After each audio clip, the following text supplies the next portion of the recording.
What's up, guys? Jared here with Hunt Nashville. Hope you're doing well. This week, we have a very special guest, someone who is near and dear to my heart. That is my wife, Miss Courtney Woodard. Full disclosure, we were going to wait a little longer to do this episode where we kind of sit down with our wives and talk to them about hunting and being married to somebody that hunts and what that means from a wife's perspective, if it's somebody that's not involved in hunting with their husband.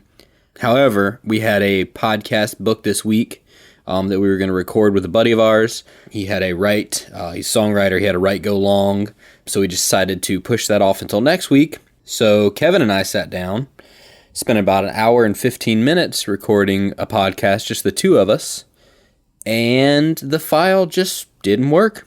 Just completely corrupt. No reason why, no explanation.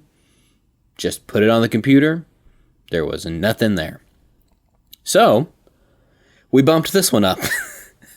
So you get a little bit earlier. So we sat down and recorded this last weekend, and I think we had a really good conversation. It's honestly stuff that we have not talked about together before to this extent. We've been together for, coming up on 15 years, and it was a really good conversation. It's definitely something, husbands, if you're listening to this, may not be a bad one to let your wife listen to. There's some good insight coming from someone who's been married to a hunter for a very long time. Wives, if you're listening to this, I think there's some good stuff in here for you. We get into a lot of what it's like to be married to a hunter, some of the pros and cons that are involved, what it's like to cook wild game and kind of incorporate that into your family, into your meals, and just some really good conversation. So thanks for listening. If you like this podcast and you want to hear more, make sure you subscribe or follow wherever you're listening to it on. You can get us on iTunes, Stitcher, YouTube, Podbean, TuneIn Radio, and iHeartRadio soon, I think. So let us know you're listening. We really appreciate that. All the feedback we've gotten so far has been really great, very encouraging, and make sure you follow us on Instagram and Facebook, all that kind of stuff. We post a lot on Instagram, and that's really the best way for us to communicate with everyone. We've got 4 more podcasts already booked and ready to record in the next week or two. We're going to be sitting down with some guys over at the TWRA, over at their space, and talking to them, Doug Markham and Jason, about what they do and about some programs that the Tennessee Wildlife Resources Agency has going on right now, and just some general hunting and fishing. And then we've got some songwriter guys we're talking to. Our buddy Jacob we're going to sit down with, who we hunt with a lot. That one will be just mainly talking about probably a lot of deer hunting and turkey hunting, and then some saltwater fishing. So a lot of cool stuff coming up. We're really enjoying doing this thing, and we appreciate all the support everybody's given us so far. And so without further ado, let's get into it.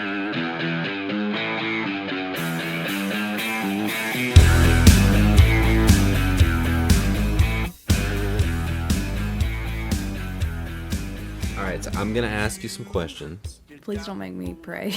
I'm not gonna make it. Can we open this up in a round of prayer, please? Because that's the way to really make this not awkward, I think. You know how I love to pray in front of people. All right, so I'm going to ask you some questions. Be honest. Oh, God. But not like so brutally honest that I start crying. Okay. So like honesty, but not to a fault. You don't want to cry in front of all of your viewers. No, I'll just cut it out. Or if your it happens. listener. What are they called on a podcast? Listeners, I guess. Not viewers. I don't know. Okay. Listeners.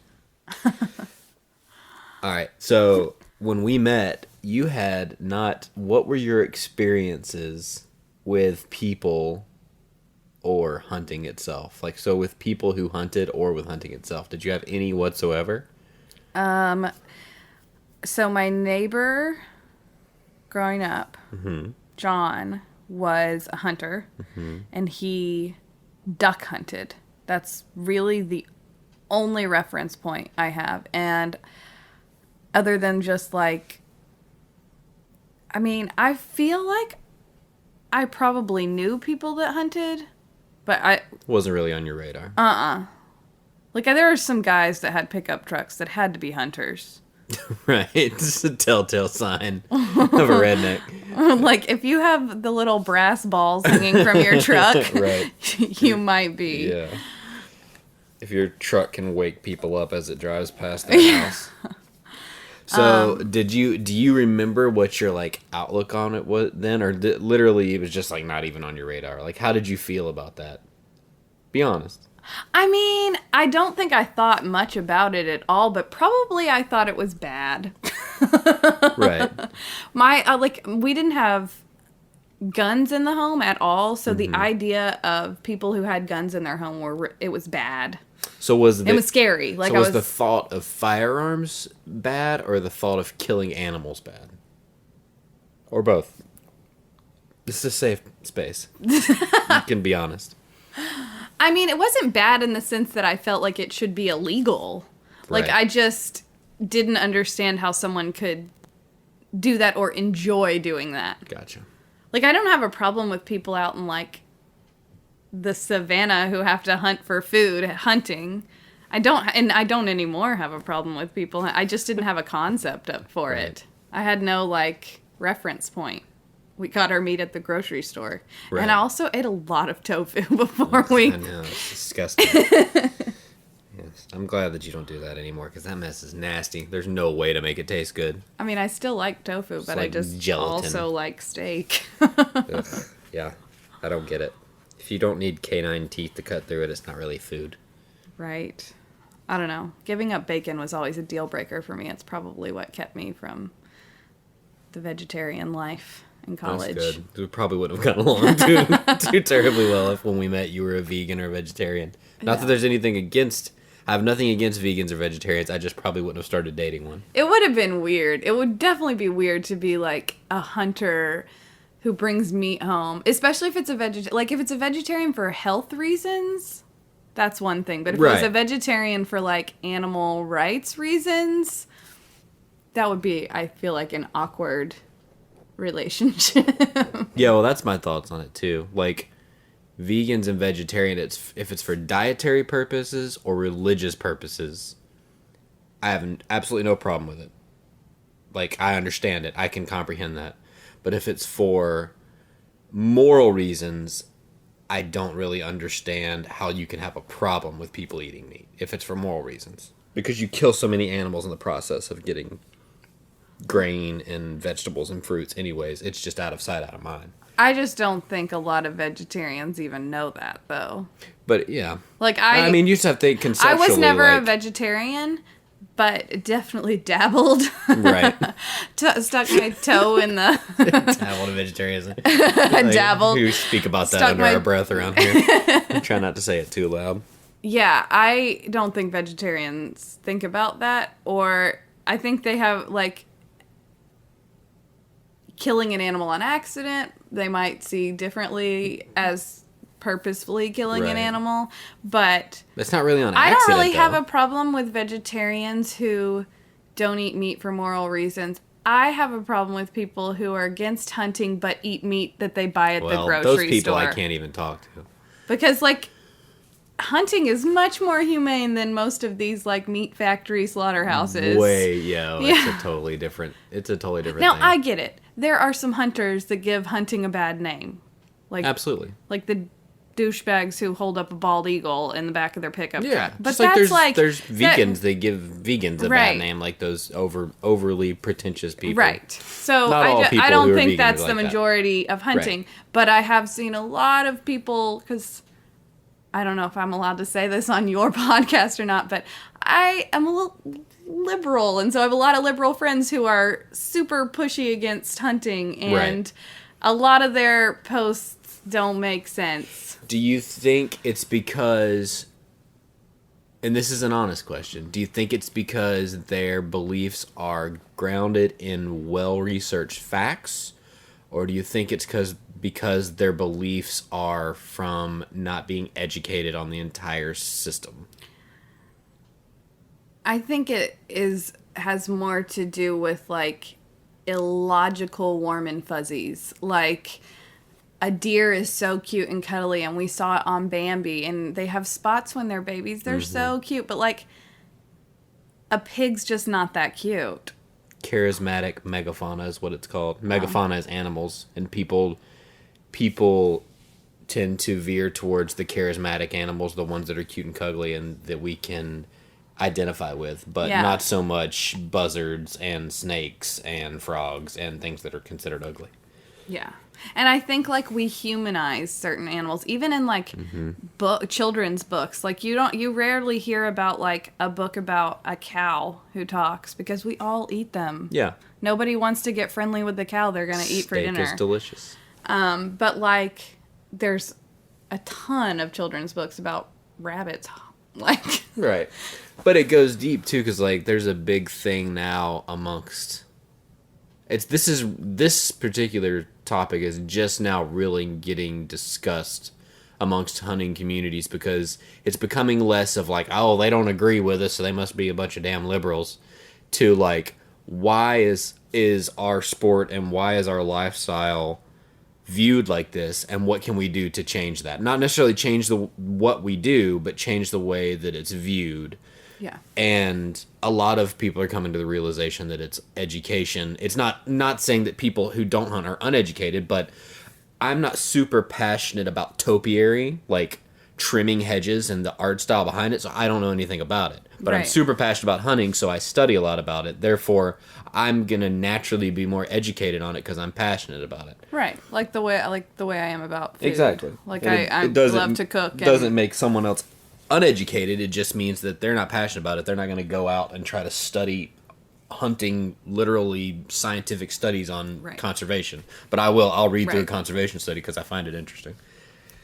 And I can totally see why, as a expert hunter, that becomes frustrating when it's like someone just assumes that it's inhumane or that you do it because you like to see something die or because it's what makes you a man.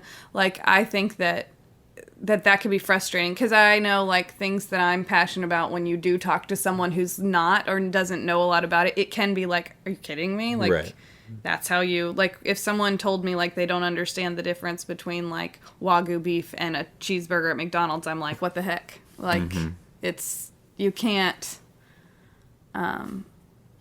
compare the two, but then they don't have that same, like, experience. Right. So I think it's somewhat about, like, education and people understanding, like, hunters, but I think even more it's about, like, spinning what is in the media, because the stories that get picked up are going to be stories about, like, Cecil the lion and, like, those kind of stories make the news, and that's all people hear. And if you were like me before we met, those are the only stories I would hear about hunting. I don't hear about the hunter who, like, is hunting in an area where, like, deer are overpopulated and then they're causing issues for, you know, drivers, and they're causing issues for farmers and their crops and things like that. Like, you don't think about that. All you think about is, like, the guy who's got 10 deer laying in the back of his... And, like, cuts their horns off. Or not horns. What are they called? Antlers. Antlers. They can call them horns. And cuts their antlers off and throws the whole thing out in the field. Like, those are the stories you hear about, whether it's on the local news or the national level. Too, like, right. It's the minority of everything. It's like... It's like hearing... I mean, I teach, and it's like hearing about a bad teacher in the classroom, and all of a sudden all teachers yell at kids, and it's like... No, that's very rare, and those teachers are who we hate the most. Like, they're giving us all a bad name, just like I'm sure hunters are most passionate about those bad, like, people who do bad things that are unethical when they hunt. Well, and it's a thing that doesn't get discussed in mainstream media very much either. Although yesterday, I was reading it this morning, but yesterday was a story in USA Today. It was in the travel section of USA Today. But one of the reporters came to the NWTF convention and talked to Harold Knight, who's a big, he's a co-owner of Nightingale Game Calls. He's been, like, big into turkey hunting he's been hunting turkeys for, like, almost 60 years. And they were interviewing him, and they were talking about the success story with turkeys. But even in the writing of the story, it was very condescending to hunters, like, just referring to them as, like, you know, they were talking about the 50,000 people that came to the NWTF convention, but they had to put in their mostly male audience. Like, they put some of that kind of stuff in there as, like, well, what does this really lend itself to your story? If you're coming to report on the success story of the reintroduction of the wild turkey into conservation, why do you even talk about it like this? But I guess it's good because they're talking about it in general, and people that, nobody really thinks of wild turkeys unless you hunt them. I mean, because they're not cute. They're not on the front page of the PETA website because they're not cute birds. I mean, I think they're beautiful as somebody that hunts them, but I've been, I won't say intimate with wild turkeys. I've been very close to that particular species of animals for 15 or 16 years now, and spent a lot of time in the woods very close up with them, so I feel a little differently about them. Well, yeah, I mean, you probably have more, like, respect or more, like, reverence for them than most. That's because I just think, like, the turkey argument to me is always so silly. I'm like, if you want to get active about turkey rights, like, start at the turkey slaughterhouses, because those are some of the nastiest things I've ever seen in my life. Yeah, the and factory the idea that ridiculous. We eat it, like what I've seen, like tumors, and I mean, I know some of those videos are exaggerated, but I gotta think there's too many of them out there for all of them to be. Well, they have to turn over too much, for lack of a better term, product. I mean, you got to think about trying to feed 350 million people. It's not easy. Yeah. Of course, not all of those are meat eaters, but a large portion of the American at least once a year, almost the entire population eats a turkey. So, and really twice, because Christmas is pretty popular for turkey, too. Yeah, it's, I don't know, it's a weird thing. I'm glad it's starting to get discussed more and more, but it is something like you do every once in a while get into these awkward conversations with people, which I don't mind them at all. Just like, why do you hunt? Why do you just like killing animals? And just like, oh, it's like I could sit here and argue with you, but like I'm gonna spend my time trying to educate you on why I do it and why it's good, rather than defend myself of why I personally do it. Like I try to educate you on why, like, the reason these animals are around is because hunters and fishermen, and I don't say this lightly, for 75 to 80% literally of the conservation efforts, and the reason that these animals came back from near extinction from, like, not sport hunting, but trophy hunting. Not trophy hunting. What it was in the late 1800s, there were no regulations on crap. They just went out and hunted. The Civil War was over, and they were trying to figure out ways to make money, so they went out and hunted to make living. They sold the pelts of these animals and the meat and the bones and that kind of thing, and they hunted all like buffalo and elk and everything into near extinction. So trying to educate people on that kind of stuff, rather than being like, well, I hunt because I'm very passionate about it, and it really gets me in touch with nature. That stuff never really goes over well with anybody. But if you can say, well, the only reason those animals are around is because hunters got involved, because they wanted to see the species survive, because they wanted them to be here to hunt, and they wanted them to be here for their grandchildren to hunt. Right. And it sounds selfish, and it's a difficult thing because you are killing animals. Right. And like any hunter that says he's ever killed an animal and not felt some sense of grief is lying, because there's a sense of remorse. Well, I don't know if that's true. I think there's some people that hunt for the wrong reasons. Well, there are probably some. The overwhelming majority, I would think, there's a sense of remorse you feel when you kill an animal. It's not necessarily sadness. And I don't even know if remorse is the best word. There's not really a great term I've found to come up with. There's a sense of, like, you just took another living creature's life. Like, you know that you ended a life. It's heavy. There's a sense of heaviness. It's heavy because you understand the weight of it. And but you're also excited and you're happy because you've put in all this work and it's come to fruition. But it's kind of like a reverence in a sense. Like, and it's a gratefulness, and it's a thing that's hard to explain unless you've actually been part of it. Yeah. And some people just can't. Some people can't be, they just like, I eat meat and I know it's hypocritical, but I can't be part of killing it. And I can respect that. If you can admit I know it's hypocritical, then that's fine. Because at least you understand that I really love steak, but I can never kill a cow. Well, I mean, I think there's also a little bit of the idea of like, I have surgery, but I don't really want to watch what happens when I have surgery. Like, I personally I don't mind being out in the woods, although I don't like the whole being quiet for 4 hours. I don't do that very well. But I like being out in the woods. Right. I like spending time with you. I like seeing the animal. And I like eating the animal. I just don't like all that stuff in between. I know it happens. I don't think it's wrong. Right. Just out of sight, out of mind. For one, like, I've smelled that smell. And I just can't smell that smell and then eat that thing. Like, I just can't. No. But it doesn't I mean, it doesn't change. Like, everybody's got their place, their thing, their Right. contribution. Some people can't stand to put their hands in dirt, so they're not going to garden, and that's fine. They don't like worms. Cool. Right. Like, some people can't stand to cook. There's hamburger helpers there for a reason. Like, Right. it's cool, but I also, like, just because somebody else isn't good at cooking doesn't make them lesser than me, or me, like, it's fine that you're good at hunting and I just don't care for it. Yeah, I don't think everybody should have to hunt at all. I And do don't think that everybody it's should a hunt, great skill to have. I think that you never know when... especially if shit hits the fan. Right? I mean, there are certain skills that I think are important to have. At least somebody that's near and dear to you needs to be able to hunt. Someone needs to be able to garden. It'd be great if someone knew how to put all that together and cook something that tastes worth eating. Yeah, I can cook it, but not nearly as well as you can. So maybe that's your natural role in the hunting in our family.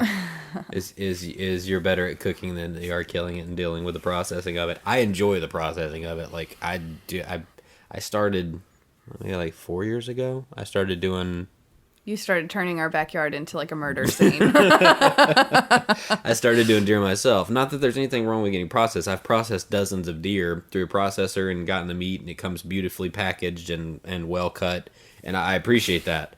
But I found that, like, doing it myself, spending the 5 hours it takes for me to process a deer, it has a connection to every bite of that steak or every bite of that hamburger or roast or whatever it is that you make that I haven't gotten otherwise. Right. And I don't really feel it with turkeys as much. I don't know why. Maybe because there's not nearly as much meat. You get a couple breasts and a couple legs out of it. But, like, with a deer, I don't know. Like, every time you cook I always something... thought all you needed was a couple breasts, but... that's all you need in life, really.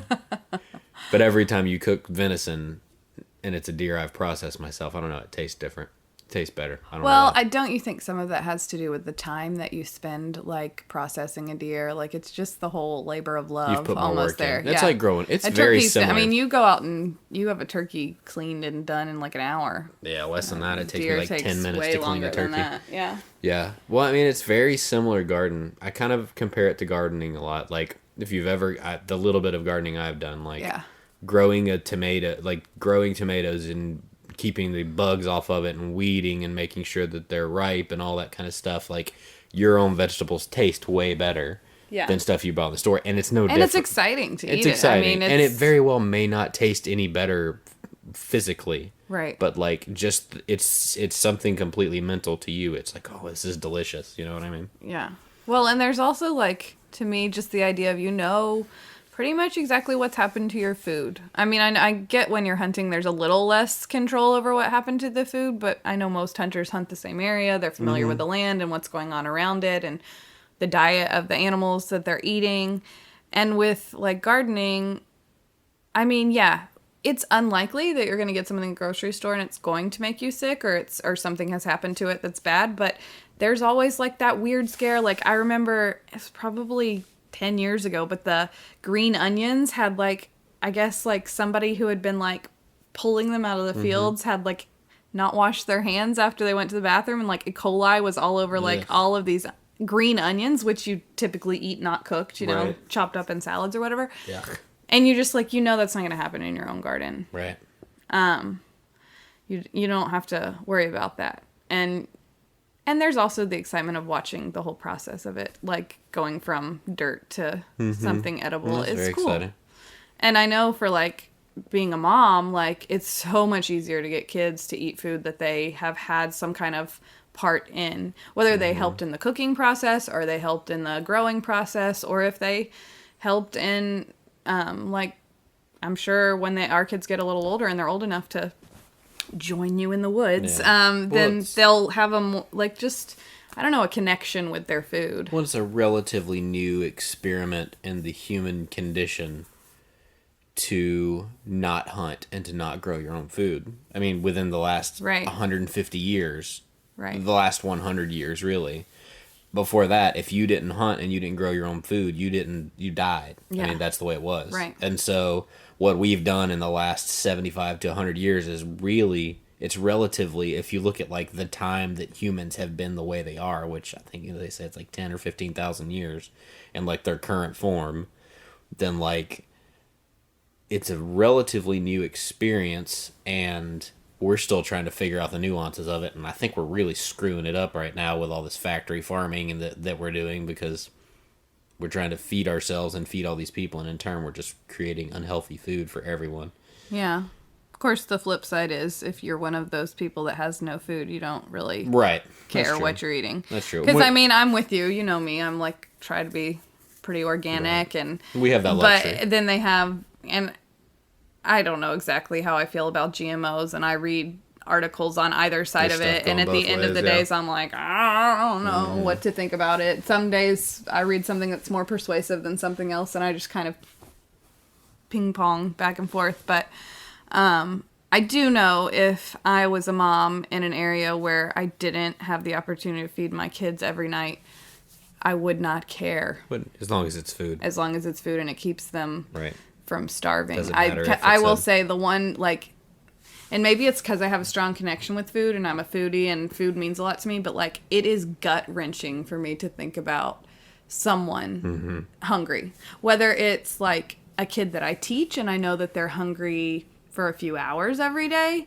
or if it's a kid that, you know, I've been on a mission trip and seen a kid that's like malnourished their entire life. Right. Or I see a news story, you know, we saw that little thing on Facebook. It was a kid, I'm thinking from Africa or somewhere like southern, like South America or somewhere, but or something like that. Yeah, I mean, like he was starving. And there's not really a better way to say that, and he came back from it and he was fed well. But even though it's a good end of the story, right, it's hard just to even look the at those idea pictures. to even think like, especially once you have kids, and when you live a life that's full of throwing extra food away and food spoiling and throwing it out in the fridge, or getting to choose exactly what you want to eat all the time. Right. If you want something, just going up to Kroger and picking it out.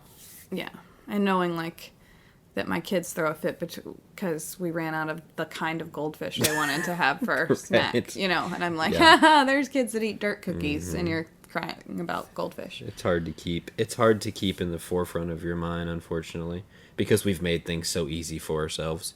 We have roofs over our head. We don't have to worry about lions eating us. Like, we've made our lives incredibly easy, yet we still find tons of things to complain about. Right.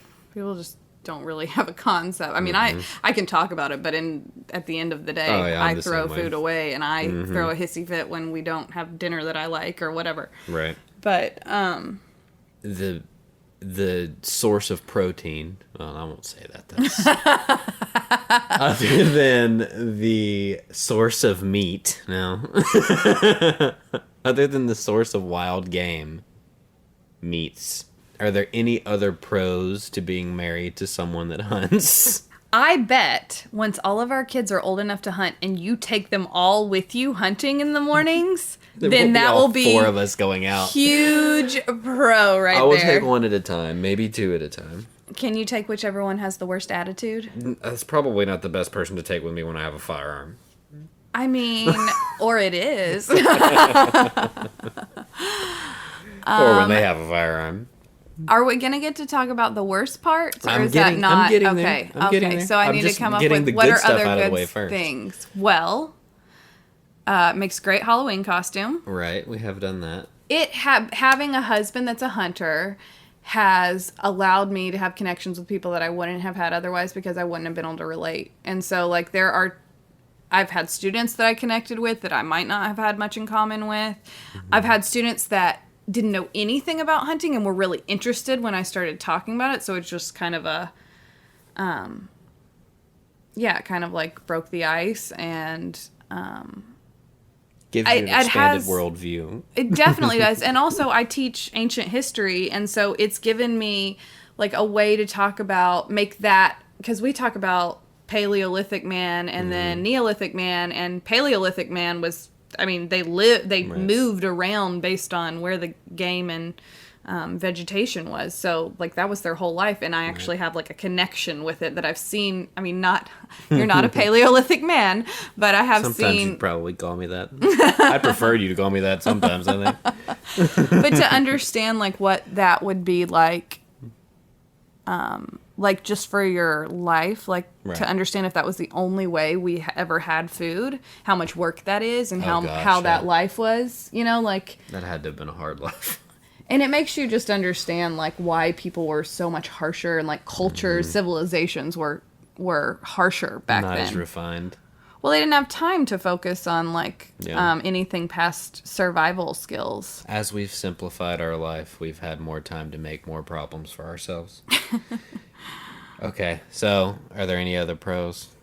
You don't have to make any up. if I mean, there I'm really sure there's aren't. other. It's fun, like you have. We don't own a hunting cabin, but we have a close relationship with someone who does. So it is it's fun vacation. I think it's good. Like To go out to the farm. We're going out in 2 weeks to the farm just to Yeah. go hang out. And it's the week fun. before turkey season starts.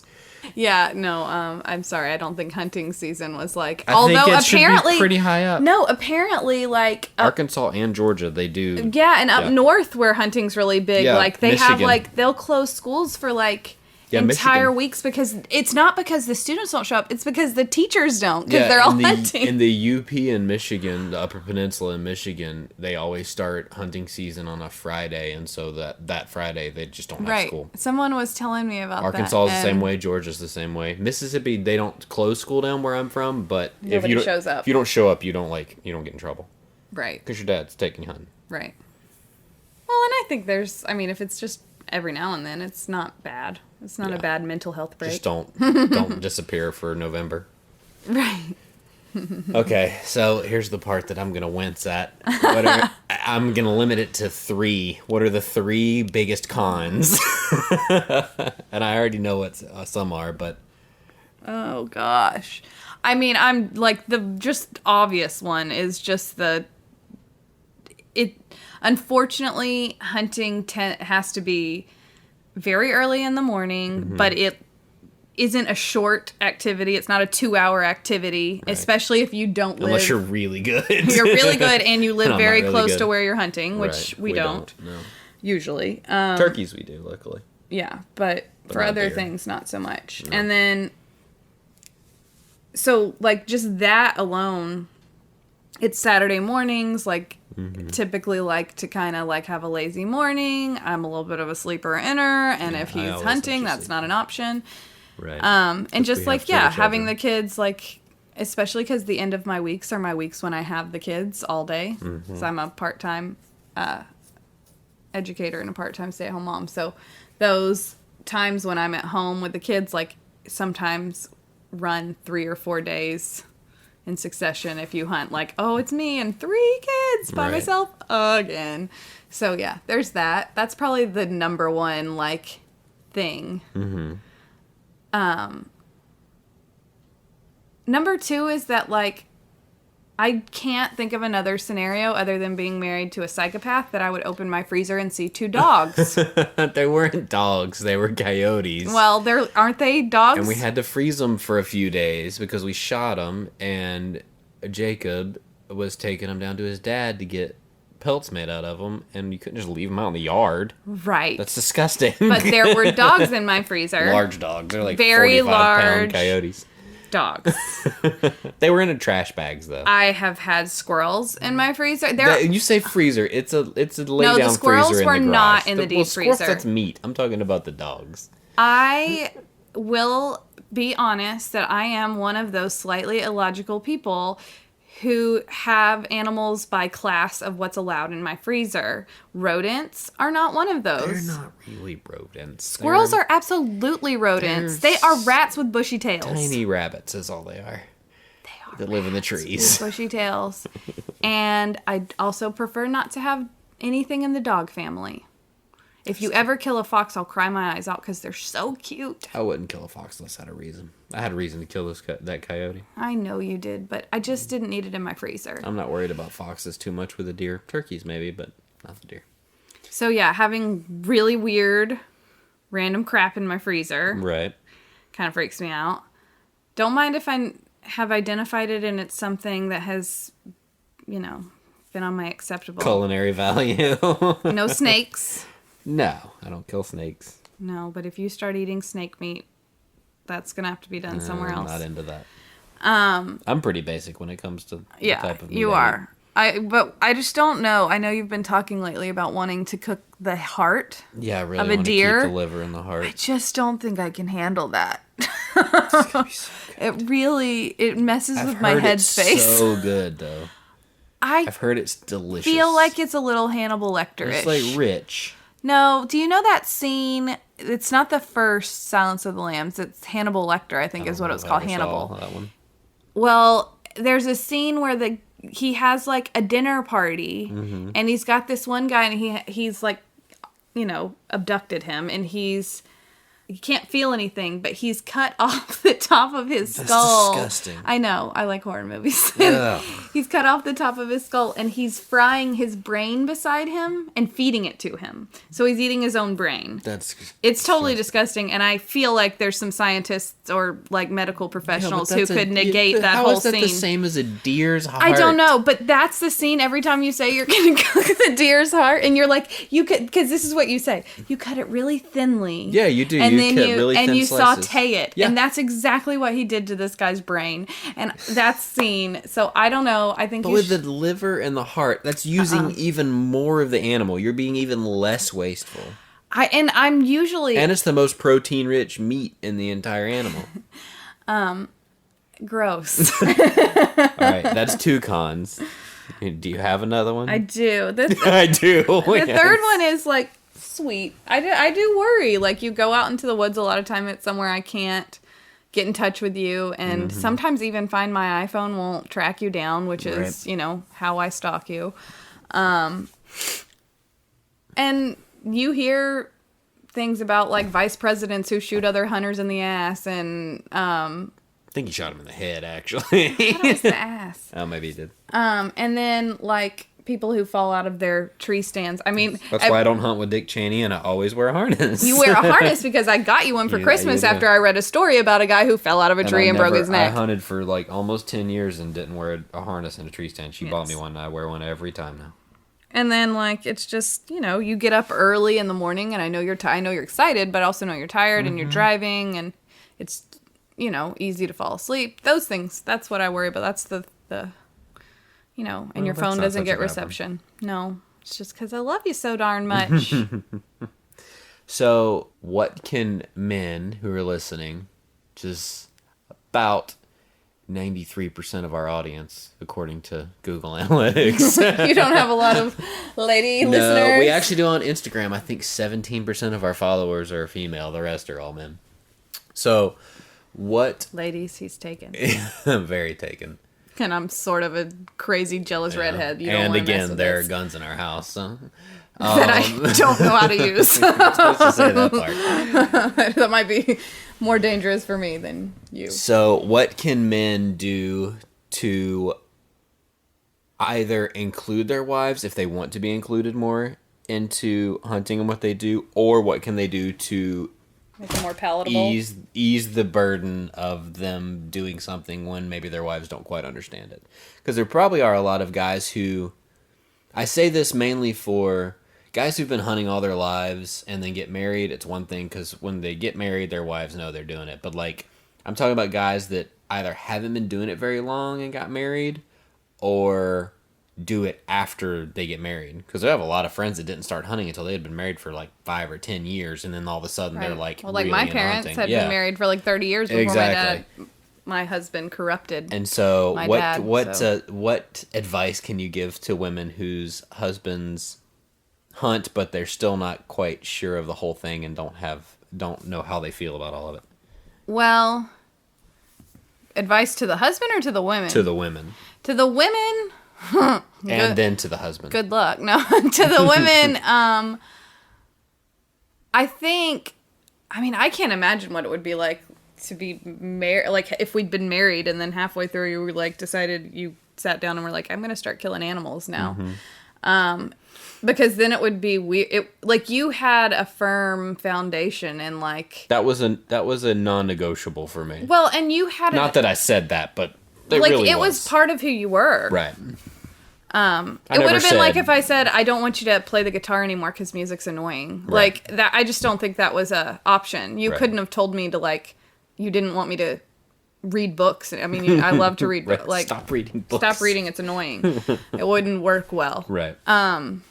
You've tried to stop me from shopping, but... Well, that'll never stop. You've slowed down. Yeah, I have.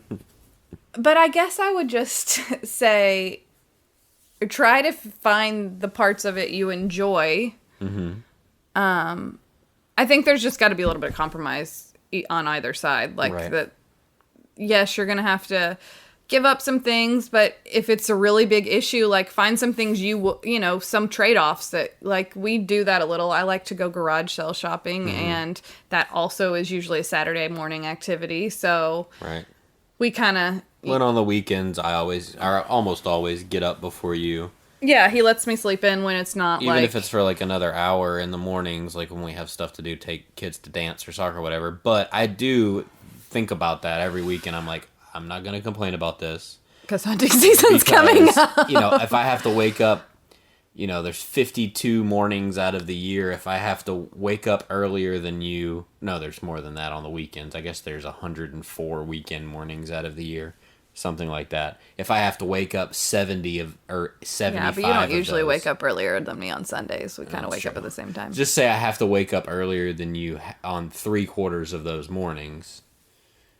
I don't complain about it because I know... I think that's generous. I think 50%. Half. If I wake up earlier than you on half of those mornings, even if I only give you an extra hour of sleep, it will make up for in between turkey and deer season, if I hunt as much as I like to, I probably get up 20 mornings at 4 o'clock in the morning, and I'm not home until 11 or 12.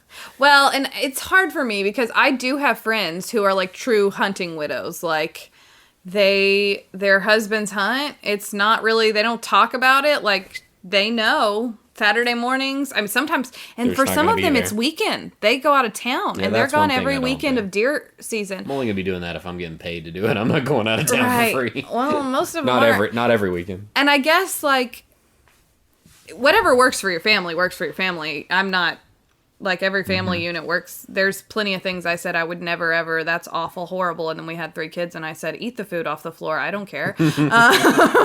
So, yes, you have snot crusted on your nose, but you will scream for the next hour if I wipe it off. So, crusty snot it is. Like, I get it. You make your family work the way it works. But I do think that I've definitely seen women that it was quite a hardship on the amount of hunting that was going on.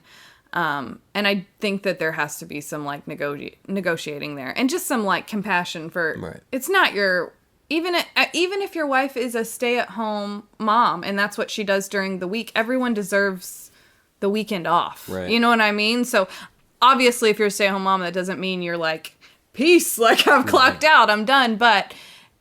I know, even being part-time stay-at-home mom, and in the summer, a full-time stay-at-home mom, those weekends just together, that is so much, like, it's so much breathing room. Mm-hmm. So if you have a wife who's staying at home with the kids all of the time, you have got to figure out a way to give her some relief on the weekends. Even if she's not asking for it, I guarantee you she needs it. Right. Whether that's finding someone that can sometimes watch the kids on Saturday mornings, because we've done that some when you wanted to hunt more than maybe, or it was just a weird time and neither one of us had much free time. We've called in parents to watch the kids occasionally, and take them over. I will say, let them spend the night. There have been a few times where you were going hunting and you coordinated someone keeping the kids overnight, and all of a sudden that became like spa weekend for me. Not that I went to the spa, but I slept in our house and no one else bothered me, and that was the first time I left before the sun came out. Like, I was alone and it was fantastic. So there's some things like to do that way, I think, to make it more palatable and make it to where it's not so miserable, because it's not fair to expect that your wife is going to completely change your lifestyle from September until December. Like, that's ridiculous. I know, boys, that it feels to you like hunting season is only a month because it goes by so fast and you weren't out there as much as you wanted. Turkey season is technically only a month. Right. I'm just putting that out there. But the problem is, especially if you have more than one thing that you hunt, it's really more like there's 3 or 4 months that you don't hunt out of the year. I'm starting to shift my hunting habits to where deer hunting, whitetail hunting is more for meat and less for pleasure. Not that I don't enjoy it, and turkey hunting is more for pleasure. Yeah, I've noticed that with you. I just enjoy turkey hunting so much more, and it's really good exercise. I'll walk 7 or 8 miles in the morning and feel great about it. Right. Well, I've noticed, like, once you've gotten, like, enough meat for the freezer for the year for deer hunting, you usually kind of stop, or at least, like, it's very sporadic at that point. I try to bank up my days for turkey season. Right. And tough. And I mean, our point, like, when you first go, we always talk, I'm like, get meat in the freezer, and then you can start thinking about other things. But, right. I mean, it does, like, financially for us, it's a huge benefit. And so that's the other thing I would tell women is there are benefits, financial benefits, health benefits. I mean, deer is a much leaner meat, but it takes the place and can be cooked in a lot of things as beef could be. And if it's cooked right, a lot of times it could be much better. Yeah, and it's the most local organic thing you can eat, depending on where your husband's hunting. So especially if he processes them himself, which I highly recommend at least doing once or twice, or having someone show you how to do. Because from the time that you shoot that deer to the time that you put that fork in your mouth, you knew exactly what was going on with that animal the entire time. And you can't say that about any other thing you buy in the store. You have no idea if that meat was washed in ammonia, or if that cow laid there for 3 days before they decided to skin it, or like if it was mistreated, or even like ethically if that cow got beaten to submission. Right. You know, like even that kind of stuff, like it's handled with the utmost respect when you've actually hunted it yourself, because if nothing else, you just appreciate it more. So, and it makes it taste better. Well, I think also, like, when you process our deer, you kind of know how we eat deer. Right. So you know how to cut things, and like, because I do cut ours. You know what to than some other grind, people might, and right. It breaks my heart when I talk to hunting wives and they're like, "Oh, we just get burger." Mm-hmm. Or like, you just ruined 6 roasts. Or we just get the steaks, and then we just give the rest away. Like, and I'm like, you don't like the roast. To me is one of my favorite parts. If you don't keep a roast off a deer and at least try to cook it right one time and try it and don't love it, then I don't know. That's just not Christian. I just think that comes down to education too, and understanding how to cook venison. Well, and you have to cook it differently. There's no doubt. It's slow and long for a roast. I mean, and I know all all roast is a slow process, but deer especially, like you really gotta let it go. Start the temperature really low, and you gotta expect that you're gonna cook it for 4 or 5 plus hours. Which is the opposite with the steaks, because if you cook a deer steak over medium, it tastes super gamey. It's got that iron taste to it. If you're gonna eat a venison steak, you have to cook it medium rare. And there's nothing wrong with the meat. It's completely healthy. It's gotten hot enough at that point to where it's not gonna give you, well, not trichinosis. You don't get that from deer, but it's not gonna give you anything. But there's a big difference in between a medium rare venison steak and even a medium venison steak. I mean, I think I prefer mine a little bit closer on the medium side, but but when we first started like really cooking the steaks and stuff, we were cooking them like medium well to well. I never really liked venison steak. No, I didn't either. I'll never forget the first time we ate it at somebody else's house, and but the first few times I ate venison was somebody else had cooked it for me. Typically a man, no offense, but like a hunter whose wife wouldn't cook it for them. Mm-hmm. They didn't know a lot about the kitchen. And not to say that there aren't men who know. I mean, gosh, what's the guy that you watch all the time, the carnivore guy? Stephen Ranella. I mean, obviously there are plenty of men who are artists with food, but I think there are a lot of hunters who don't really know what they're doing with the meat. They don't put a lot of attention to the detail. They throw the steak on however it is, or they cook a roast like they don't really understand the process, and it doesn't taste great. Like but beef would be just as the same. I mean, it's the same. Yeah. And deer does have that gamey thing. So if you're serving deer for someone who is not used to eating wild game, and you cook it without like understanding what you need to do with the marinade, that it needs a little bit of acid. Well, it's got a lot of the same like irons and proteins in it that beef has, but because it's so lean, this is how it's been explained to me.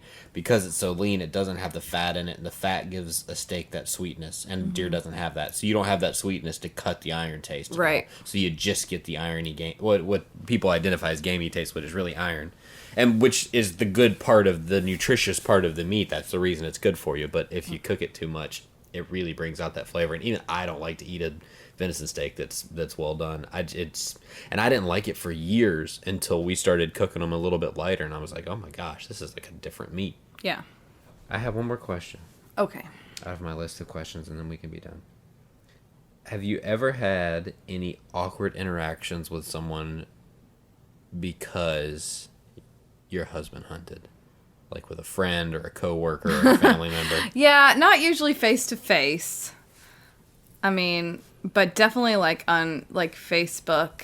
Mm-hmm. And there again, back to the whole political thing, like I'm pretty liberal, so a lot of times people are going to assume that also like I'm a bit of a black sheep in the liberal family because I am, fairly passionate about gun rights and maybe not as passionate about them as some, or maybe mine are a little bit more tailored, but because I'm also an educator, so then I've seen the flips, like both sides Right. of that issue, and so like I just don't fall in one camp there. But then also my husband's a hunter, and I have seen the positive things that it's done for our family and the community that you have around you. And so, yeah, there have been some awkward interactions where people maybe assume that I'm going to be really like, pro animal rights, which that's the thing too. I am not an animal person in general. So it's not that I don't want animals to be suffering, or I get just as upset when I see like the, like animal torture videos and stuff like that. Obviously, that's how I feel about anything torture, suffrage, or suffering. But, so I don't have all the same warm fuzzies that some people, like I think really strong animal rights people have. I just don't. Right. So there's that too, is that's always really surprising to people when I'm not. I don't want to hold everybody's puppy. Like, I don't care. And I especially want your cat to stay far, far, far away from me. Well, those things are from the devil. But, yeah, I've definitely had a few. And I will call people out, too. If I find that what they're saying is highly intolerant and uneducated, like, me, I'm not... You're not one to hold your tongue. I'm not one to hold my tongue, and I do think that if you're going to have some really strong... And I've had plenty of really strong statements on Facebook. If you're going to have some strong statements there, you better understand, like, what the background of it.